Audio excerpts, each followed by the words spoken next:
Friends இன்றைக்கி India versus Australia match டே first ODI வந்து நடந்திருக்கு. ஸோ ரோக்கோ காம்பினேஷன் இறங்குறாங்க. ஸோ இதில் வந்து முக்கியமாக பார்த்தீங்க அப்படின்னா 500 இன்டர்நேஷனல் மேட்ச் வந்து ஹிட்மேன் அவர்கள் வந்து விளையாடுறாரு.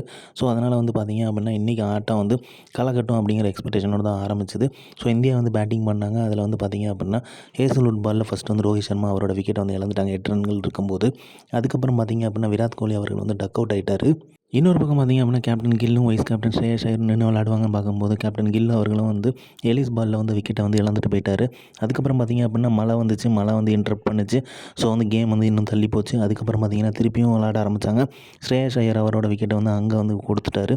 அதுக்கப்புறம் பார்த்திங்கன்னா திருப்பியும் மழை வந்துச்சு, இன்டரப்ட் பண்ணுச்சு. ஸோ கம்ப்ளீட்டாக வந்து பார்த்திங்க அப்படின்னா 26 ஓவர்ஸ்க்கு மேட்ச் வந்து கொண்டு போயிட்டாங்க. ஸோ அந்த டைமில் பார்த்திங்க அப்படின்னா கேஎல் ராகுலும் அக்சர் பட்டேலும் தரமான ஒரு பார்ட்னர்ஷிப்பை வந்து விளாண்டாங்க. சூப்பராகவே விளாண்டாங்க. 2 பேருமே நல்லாவே விளாண்டாங்க.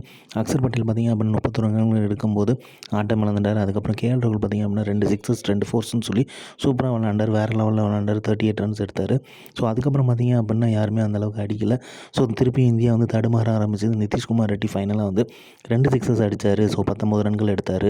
ஸோ டோட்டலாக பார்த்திங்க அப்படின்னா இந்தியா 136 ரன்கள் எடுத்து 9 விக்கெட்டுகள் இழப்பில் 26 ஓவரில் வந்து இந்த ஸ்கோரை வந்து செட் பண்ணாங்க. ஸோ மழை இன்டரப்ட் பண்ணுறனால பார்த்திங்க அப்படின்னா அக்கார்டிங் டு டிஎல்எஸ் மெத்தட் வந்து 131 ரன்கள் எடுத்தால் வெற்றி அப்படிங்கிற மாதிரி ஆஸ்திரேலியா வந்து களத்தில் இறங்கினாங்க. ஸோ அது கேட்கவே வேணாம். அவங்க ஸ்டார்டிங்லேருந்தே அதிரடியாக விளாட ஆரம்பிச்சாங்க. ஆனால் இந்தியன் பவுலர்ஸ் வந்து சூப்பராகவே பவுல் பண்ணாங்க. ஹர்ஷதீப் சிங் வந்து சூப்பராக ஃபஸ்ட் விக்கெட் எடுத்தார். அதுக்கப்புறம் பார்த்திங்க அப்படின்னா வாஷிங்டன் சுந்தர் ஒரு விக்கெட் எடுத்தார். ஸோ அது வந்து அக்சர் பட்டேலும் ஒரு விக்கெட் எடுத்தார். சூப்பராகவே பவுல் பண்ணாங்க.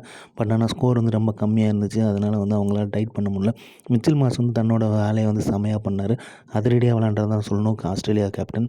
ஸோ ஆஸ்திரேலியா பார்த்திங்க அப்படின்னா ஈஸியாக 7 விக்கெட்ஸ் வித்தியாசத்தில் வந்து இந்தியாவோட ஃபஸ்ட்டு ஓடிஐ மேட்சை வந்து ஜெயிச்சிருக்காங்க. ஸோ இதில் வந்து பார்த்திங்க அப்படின்னா மழை இன்டர்ப்ட் பண்ணுச்சு. இருந்தாலுமே வந்து கேம் வந்து பேட்ஸ்மேன் கையிலேருந்து நழுவி போகும்போதே தெரிஞ்சது கொஞ்சம் சொதப்புறமா இருந்துச்சோம் அப்படின்ட்டு. ஸோ இந்தியன் பேட்டிங் லைனப் சொதப்புறமா இருந்துச்சு. ஸோ செகண்ட் ஓடிஐயில் பார்ப்போம் எப்படி ஒரு கேமை வந்து கொண்டு வராங்க திருப்பி அப்படிங்கிற எக்ஸ்பெக்டேஷன் இருக்குது.